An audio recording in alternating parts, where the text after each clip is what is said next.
You already know what you want. You can picture it clearly, but you can't feel it.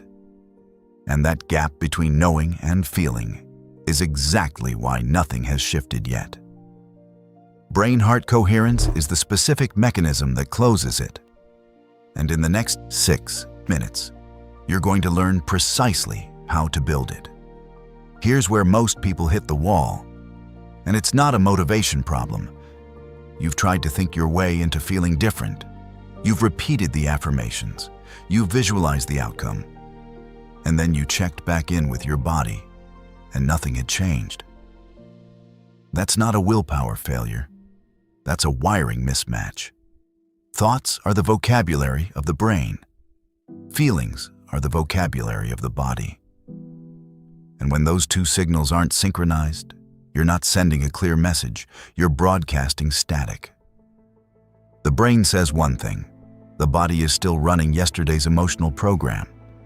Nothing lands, nothing shifts. Here's what closes that gap. Your heart generates an electromagnetic field, one that researchers have measured several feet outside your body.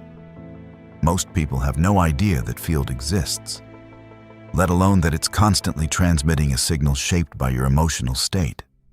When that signal is disordered, when your heart rhythm is jagged and irregular, it actually suppresses access to your prefrontal cortex, the part of the brain responsible for creative thinking, decision-making, and learning new behavior. You stay locked in the stress circuits. You keep replaying the old pattern. But when the heart's rhythm becomes smooth and ordered, coherent, the opposite happens. The prefrontal cortex opens back up. The stress circuits quiet down. Your brain can suddenly access states it couldn't reach a moment ago. This is brain-heart coherence, and it is not relaxation. It is not positive thinking. It is a specific physiological state produced by one thing: a genuine, elevated emotion. Real gratitude, real love, real wonder, sustained long enough for the body to register it as true. That last word matters. The body doesn't respond to performance. It responds to what it believes. So the real question becomes, how do you generate a genuine, elevated emotion on demand before anything in your life has actually changed? Think about that last point. Your body responds to what it believes, not what you perform. So honestly, when you try to feel gratitude before anything has changed, does it feel real or forced? Drop your answer in the comments below. Now here's the exact sequence that makes it real. Close your eyes. Place your attention on the area around your heart, not as a metaphor, as a physical act. Now slow your breath.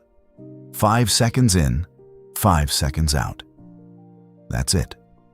That single shift begins to order your heart's rhythm before you've done anything else. Your body is already moving toward coherence. Step 2.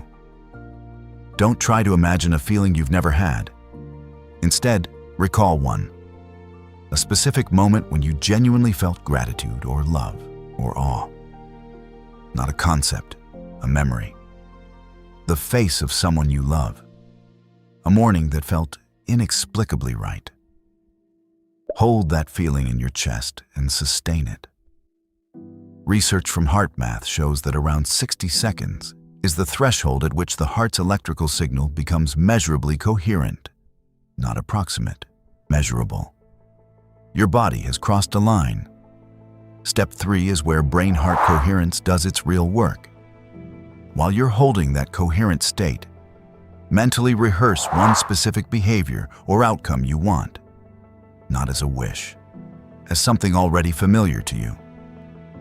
Because here's what the research on mental rehearsal consistently shows.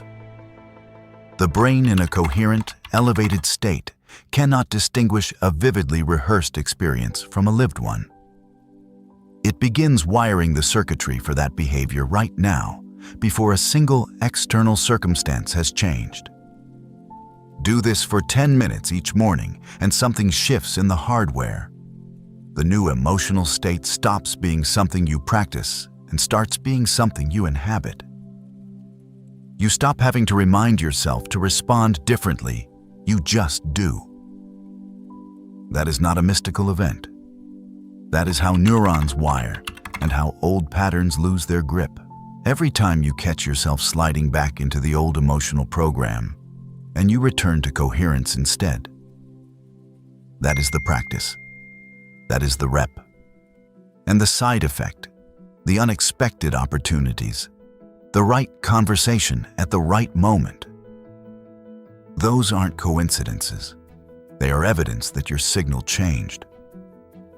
Brain-heart coherence is not magic. It is a learnable signal, and you just installed it. Subscribe now for more on this, and watch the next video. It goes even deeper into the practice. Please consider giving this channel a follow if you would like to see more life-changing videos on ways to improve your life.